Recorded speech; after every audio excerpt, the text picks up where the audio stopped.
श्री परमात्मने नमः। श्रीमद्भगवद्गीता प्रथम अध्याय अर्जुन विषाद योग चतुर्थ श्लोकः।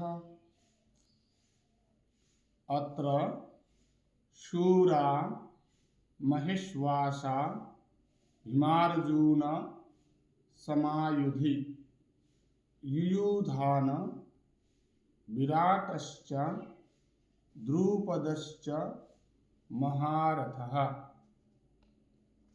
पुनरुच्चारणम्। अत्र शूरः महेश्वासा भीमार्जुन समायुधि युयुधानो विराटश्च द्रुपदश्च महारथः। पंक्तिबद्ध उच्चारणम्।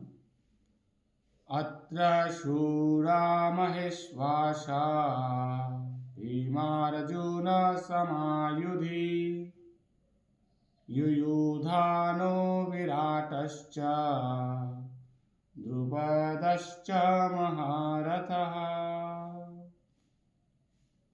अत्र शूरा महेश्वासा भीमार्जुन समायुधि युयुधान विराटश्च द्रुपदश्च महारथः।